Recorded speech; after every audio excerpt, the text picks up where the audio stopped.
Hello learners, welcome back to my YouTube channel. And इस video में मैं आप लोगों के साथ डिस्कस करने वाली हूँ जो मैंने यूनिट स्टार्ट की है legal aspects of business related to UGC NET commerce. उसमें इंडियन कॉन्ट्रैक्ट एक्ट 1872 हम डिस्कस कर रहे हैं। नेक्स्ट टॉपिक हम लोग डिस्कस करने वाले हैं acceptance and it's rules. Last video में आप लोगों को याद होगा मैंने आप लोगों के साथ ऑफर और उससे रिलेटेड रूल्स के बारे में डिटेल से डिस्कस किया है। अब हम लोग डिस्कस करने वाले हैं एक्सेप्टेंस एंड इट्स रूल्स, और हर एक टॉपिक को हम लोग डिटेल में डिस्कस कर रहे हैं। जितनी भी यूनिट्स हैं आपके नेट कॉमर्स की, सबको मैं उनके जो अलग अलग पार्ट्स हैं, टॉपिक्स हैं, उनको डिटेल में डिस्कस करूंगी। तो अगर अभी तक आप लोगों ने इस यूट्यूब चैनल को सब्सक्राइब नहीं किया है देन यू कैन सब्सक्राइब और बेल आइकन को प्रेस कर सकते हो ताकि आपको अपकमिंग वीडियोज़ का टाइमली नोटिफिकेशन मिल सके। ओके, जो लीगल एस्पेक्ट्स ऑफ बिजनेस है इसकी प्लेलिस्ट बनी हुई है, उसका लिंक मैंने डिस्क्रिप्शन बॉक्स में प्रोवाइड किया है। तो हम स्टार्ट करते हैं। एक्सेप्टेंस क्या होता है और क्या इसके रूल्स हैं इंडियन कॉन्ट्रैक्ट एक्ट 1872 में। सबसे पहले हम लोग बात करते हैं मीनिंग ऑफ एक्सेप्टेंस की, कि एक्सेप्टेंस का क्या मीनिंग होता है। देखो, अब हर आपको पता है जैसे कि ऑफर का हमारा सेक्शन क्या था, सेक्शन 2A। और मैंने आप लोगों को बोला है कि साथ के साथ इनके सेक्शंस के भी नोट्स बनाने हैं ताकि सेक्शन से रिलेटेड एमसीक्यू आ जाए तो आप लोगों को पता हो। तो एक्सेप्टेंस को कौन से सेक्शन में डिफाइन किया है, सेक्शन 2B में। ओके, देखो पहले ऑफर आता है फिर ही तो एक्सेप्टेंस होगा, तो याद रखना ऑफर 2A में और एक्सेप्टेंस उसका 2B में। अब क्या डेफिनेशन है, when the person to whom the offer is made signifies his assent thereto the offer is said to be accepted। यानी कि जिस पर्सन को ऑफर दिया जाता है और फिर जब वो पर्सन उसको एक्सेप्ट कर लेता है तो उसको हम लोग क्या बोलेंगे, एक्सेप्टेंस। एग्जाम्पल से समझते हैं, जैसे A says to B that he wants to sell his car for ₹1,00,000। A ने बी को ऑफर दिया है, यहाँ पर प्रपोजल दिया है कि वो उसको अपनी कार सेल करना चाहता है ₹1,00,000 में। अब जो बी है, बी क्या है, B says to A in reply that he is prepare to buy his car for 1,00,000। यहाँ पर बी बोल रहा है कि मैं आपकी कार 1,00,000 पे परचेज करने के लिए रेडी हूँ। तो इसका मतलब यहाँ पर जो बी है उससे एक्सेप्ट कर लिया है प्रपोजल ऑफ ए। ओके, और ए को यहाँ पे हम लोग क्या बोलेंगे, प्रॉमिसर या फिर ऑफरर, और बी को क्या बोलेंगे, प्रॉमिसी या फिर ऑफरी। ये टर्म्स आप लोगों को क्लैरिफाई होने चाहिए अच्छे से। ओके, अब बात आती है कि हु कैन एक्सेप्ट। देखो, एक्सेप्ट कौन कर सकता है, अगर ऑफर किसी पर्टिकुलर पर्सन को दिया गया है तो सिर्फ वही पर्सन ही एक्सेप्ट कर सकता है। Acceptance by any other person is not a valid acceptance. ठीक है, जैसे मैंने आपको बताया था ऑफर में जनरल ऑफर होता है, स्पेसिफिक ऑफर। अगर स्पेसिफिक ऑफर है हमारा, यानी कि किसी पर्टिकुलर पर्सन को ही ऑफर किया गया तो सिर्फ वही उसको एक्सेप्ट कर सकता है। अदरवाइज कोई और पर्सन उसको एक्सेप्ट करेगा तो वो वैलिड नहीं माना जाएगा। ठीक है, अब सपोज अगर ऑफर ए ने बी को किया तो ओनली बी कैन एक्सेप्ट और रिजेक्ट द ऑफर।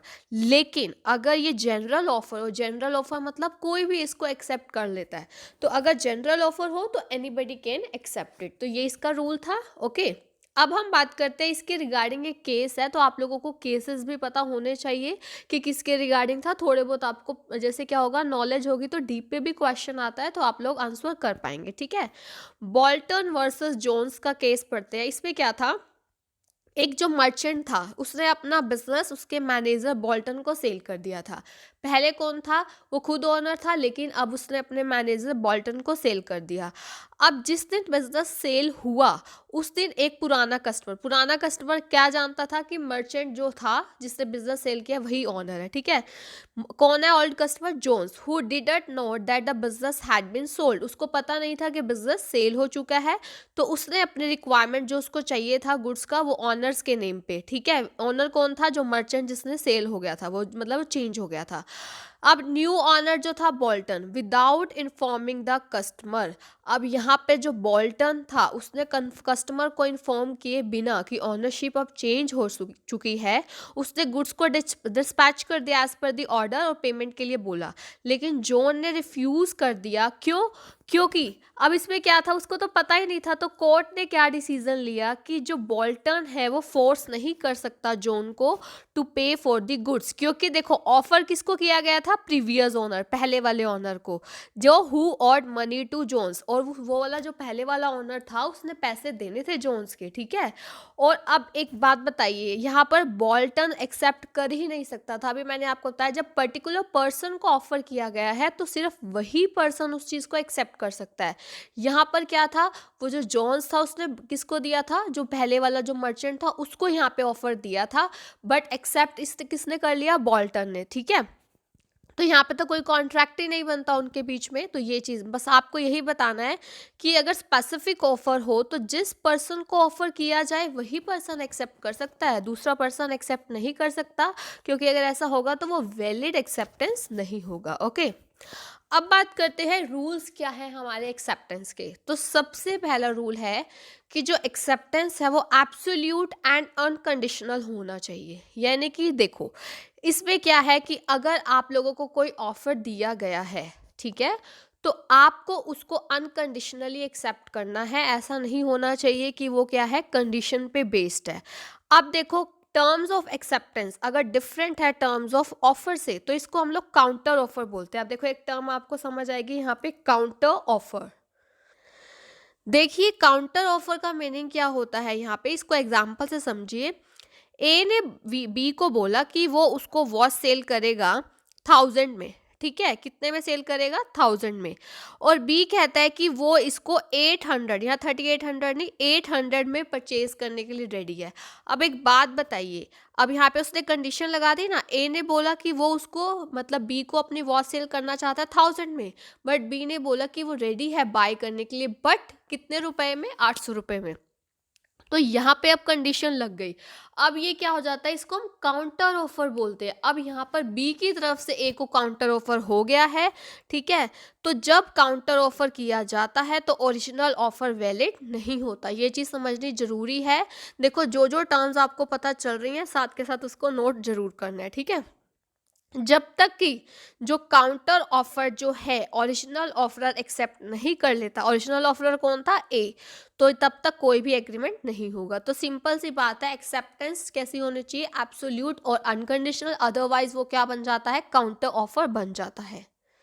उसके बाद रूल है acceptance must be made in the prescribed manner. जो एक्सेप्टेंस है वो प्रेस्क्राइब्ड मैनर में कैसे, कि देखो अकॉर्डिंग टू सेक्शन आपको बताया हुआ है कि अगर जो भी पर्सन ऑफर कर रहा है, ठीक है, if the person making the offer उसने बोला है कि मुझे इस पर्टिकुलर मेथड से आपने अपना रिप्लाई या फिर एक्सेप्टेंस देना है, तो उसी प्रिस्क्राइब्ड मैनर में तो आपको क्या करना है, उसका रिप्लाई करना है। फॉर एग्जाम्पल अगर एक जो ऑफरर है वो कहता है कि उसको एक्सेप्टेंस आप किसके थ्रू बताओगे, टेलीग्राम के थ्रू, तो आपको ये टेलीग्राफिकली ही बताना पड़ेगा। या फिर कई बार हम टाइम लिमिट दे देते हैं कि आपको एक्सेप्टेंस 10 दिनों के अंदर अंदर बतानी है, ठीक है। If the manner of acceptance is not prescribed, अगर मैनर जो है एक्सेप्टेंस का वो नहीं प्रिस्क्राइब किया गया या फिर टाइम लिमिट नहीं बताई गई, तो जो एक्सेप्टेंस है अप्रोप्रिएट मैनर में और अप्रोप्रिएट टाइम में कर देनी चाहिए। ऐसा थोड़ा ना आज आपको बाई चांस किसी ने ऑफर किया है किसी चीज़ के परचेजिंग के रिगार्डिंग, ठीक है, और अब आपको उसने टाइम नहीं बताया, बट एक रीजनेबल टाइम भी तो होता है ना, ये नहीं है कि आप 1-2 साल बाद एक्सेप्टेंस दे रहे हो, ऐसा नहीं होता।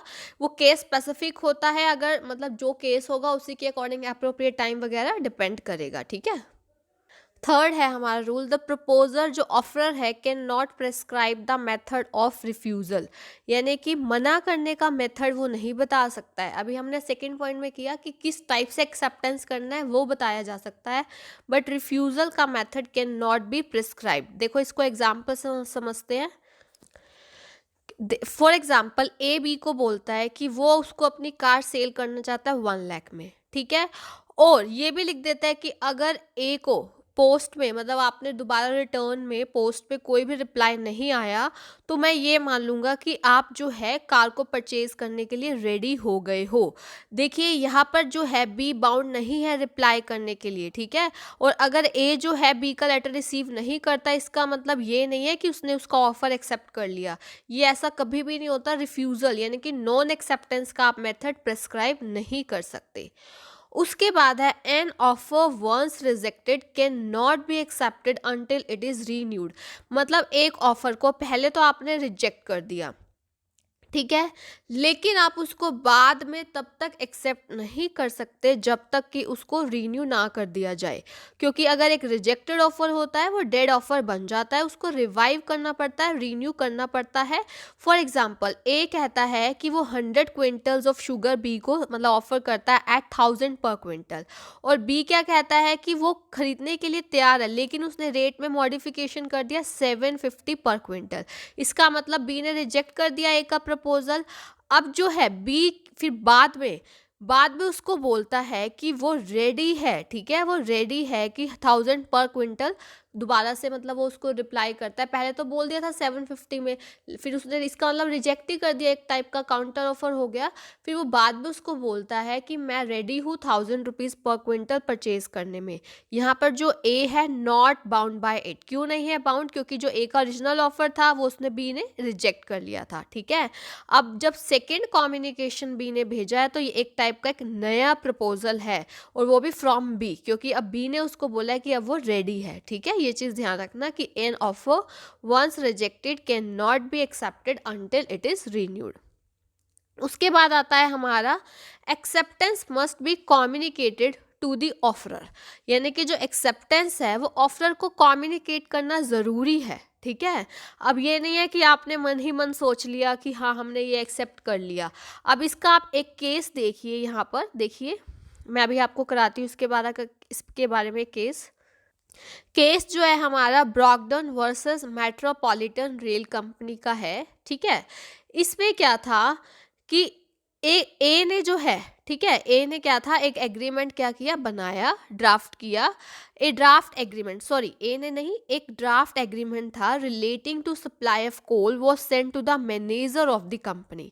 अब किसको भेजा गया, कंपनी के मैनेजर को भेजा गया सप्लाई ऑफ कोल से रिलेटेड। जो मैनेजर था उसने उस पर अप्रूव्ड वर्ड लिख दिया और उस ड्राफ्ट एग्रीमेंट को अपने ड्रॉर में रख दिया कि उसका इरादा था कि वो कंपनी के सॉलिसिटर को भेजेगा इसके बारे में, ठीक है। अब देखिए जो डॉक्यूमेंट है वो क्या ड्रॉअर में ही रह गया और ध्यान नहीं दिया, और कोर्ट ने बोला कि यहाँ पे कोई कॉन्ट्रैक्ट नहीं माना जाएगा, क्योंकि यहाँ पे एक्सेप्टेंस जो थी अप्रूव उसने किया लेकिन उसने कम्युनिकेट नहीं किया, वो ड्रॉअर में ही पड़ा रह गया।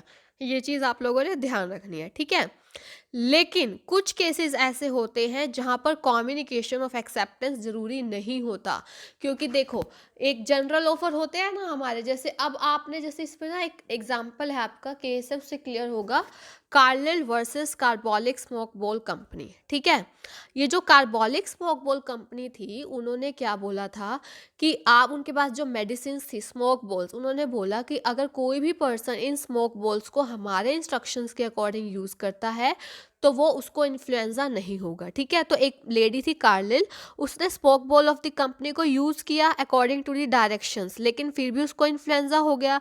तो अब यहाँ पर कोर्ट ने डिसीजन क्या लिया, देखो कंपनी ने तो बोल दिया कि इनको हमें बताना चाहिए था पहले कि ये दवाई ले रही है हमारी, लेकिन कोर्ट ने डिसीजन लिया यहाँ पे आपके डायरेक्शंस के अकॉर्डिंग वो यूज़ कर रही हैं, ठीक है, तो आपको कम्युनिकेट करना ज़रूरी नहीं है यहाँ पर, ठीक है। तो यहाँ पर ऑफर की एक्सेप्टेंस मानी जाएगी और उसको इस चीज़ का रिवॉर्ड मिलेगा, क्योंकि उन्होंने बोला था ना कंपनी ने कि अगर किसी को इन्फ्लुएंजा हो जाता है ये यूज़ करने के बाद भी, उन्होंने बोला तो फिर उसको क्या होगा, वो 100 पौंड जो है क्लेम कर सकता है कंपनी से, तो वो उसको रिवॉर्ड मिलना चाहिए इस चीज़ का। उसके बाद है एक्सेप्टेंस में भी एक्सप्रेस और इम्प्लाइड, जैसे ऑफर हमारा एक्सप्रेस और इम्प्लाइड हो सकता है, वैसे ही एक्सेप्टेंस जो है एक्सप्रेस यानी कि जैसे ऑरल और रिटन वे में हो सकती है, और इम्प्लाइड एक्सेप्टेंस कैसे पता चलती है, एक्शन और बिहेवियर से। और इसको ध्यान रखना टेसिट एक्सेप्टेंस बोलते हैं, आपको अलग टर्म मिल सकती है आपके पेपर में, तो आपको पता होना चाहिए इम्प्लाइड एक्सेप्टेंस को टेसिट एक्सेप्टेंस भी बोल सकते हैं हम लोग। देखो फॉर एग्जाम्पल, अब टैसिट एक्सेप्टेंस क्या है कि एक्सेप्टेंस बाय परफॉर्मिंग कंडीशंस और एक्सेप्टेंस बाय रिसीविंग कॉन्सिडरेशन, ठीक है। जैसे मान लो if a reward has been announced for the restoration of a missing item है कि अगर कोई आइटम गुम हो गई है और उसको जो ढूंढेगा उसको रिवॉर्ड मिलेगा। और अगर कोई पर्सन जिसको इस अनाउंसमेंट के बारे में पता है और वो उस मिसिंग आइटम को रिस्टोर कर लेता है, तो इसका मतलब उससे ये ऑफर एक्सेप्ट कर लिया, डीम्ड माना जाएगा। यानी कि यहाँ पर टेसिट एक्सेप्टेंस हो गया, इम्प्लाइड एक्सेप्टेंस हो गया, यही होता है। ओके। उसके बाद है an action without the knowledge of proposal is no acceptance. यानी कि अगर आपको प्रपोजल पता ही नहीं है, ऑफर पता ही नहीं है, फिर भी आपने वो एक्शन किया है, तो इसको हम एक्सेप्टेंस नहीं मानेंगे। क्यों नहीं मानेंगे? क्योंकि एक्सेप्टेंस सिर्फ वही पर्सन दे सकता है जिसको प्रपोजल किया गया और जिसको प्रपोजल की नॉलेज हो। आपको मैंने लालमन शुक्ला और गौरी दत्त वाला केस बताया भी था इसमें।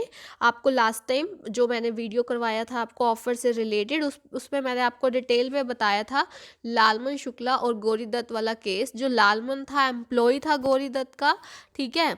अब जो गौरी दत्त का नेफ्यू था वो गुम हो गया था, तो उसने लालमन को भेजा कि आप मेरे नेफ्यू को ढूंढ के आओ। लेकिन उसके बाद उसने अनाउंस किया कि जो भी पर्सन ढूंढेगा मेरे नेफ्यू को उसको रिवॉर्ड मिलेगा। इसका मतलब यहाँ लालमन को तो पता ही नहीं था। अब बाद में लालमन ने उसको ढूंढ दिया और उसको पता चला कि इसके लिए रिवॉर्ड था, तो उसने, लेकिन कोर्ट ने क्या डिसीजन लिया? कोर्ट ने बोला कि लालमन को तो पता ही नहीं था प्रपोजल का कि जो भी ढूंढेगा उसको रिवॉर्ड मिलेगा। तो यहाँ पर ये चीज़ क्या है? गलत है। यानी कि सिर्फ वही पर्सन, यानी कि जिसको नॉलेज होगी प्रपोजल की, वही एक्सेप्ट कर सकता है। ओके। इसके अलावा देखिए और कौन कौन से रूल हैं हमारे। जैसे यहाँ पे हमने 7 कर लिए, एक दो और बता देती हूँ आपको ताकि पता चल जाए अच्छे से। Acceptance can only be given by the person to whom the offer is made. ये ठीक है। एक चीज़ ध्यान रखना, वही पर्सन एक्सेप्टेंस दे सकता है जिसको ऑफर दिया गया है, to whom offer is made. In generally ये कब होता है? स्पेसिफिक ऑफर के केस में। अभी मैंने आपको वो करवाया भी था, बोल्टन और जोन्स का केस। और एक सबसे इंपॉर्टेंट चीज़ जो है एक्सेप्टेंस की, acceptance must be made before the lapse और विड्रॉल ऑफ एन ऑफर। यानी कि लैप्स, ऑफर के लैप्स होने से पहले और ऑफर के विड्रॉ होने से पहले ही आपको एक्सेप्टेंस करना पड़ेगा, अदरवाइज वो वैलिड होगा ही नहीं। ठीक है। अब जैसे मान लो ए जो है ऑफर करता है अपना स्कूटर बी को सेल करने में फॉर 10,000, और वो कहता है कि बी की एक्सेप्टेंस, बी को बोलता है कि आप 1 हफ्ते के अंदर अंदर एक्सेप्टेंस दे देना। और वो 1 हफ्ते के अंदर अंदर बी कोई भी रिस्पॉन्स नहीं देता। बी अपनी एक्सेप्टेंस 9th डे पे सेंड करता है, तो अब यहाँ पे प्रपोजल लैप्स हो चुका है। अब जो बी है वो ए को इसके लिए अनफेवरेबल नहीं ठहरा सकता। ठीक है। तो ये जो कुछ रूल्स थे ये मैंने आपको एक्सेप्टेंस से रिलेटेड करवाए हैं डिटेल एक्सप्लेनेशन के साथ। अगर आपको इस पर कोई भी डाउट होगा तो आप लोग पूछ सकते हो। ओके। टेलीग्राम ग्रुप ज्वाइन कर सकते हो, लिंक दिया गया है डिस्क्रिप्शन बॉक्स में। और यूजीसी नेट कॉमर्स के लिए अलग से प्लेलिस्ट चल रही है एमसीक्यूज की डिटेल एक्सप्लेनेशन के साथ। Okay. Thank you so much. Keep learning and have a nice day.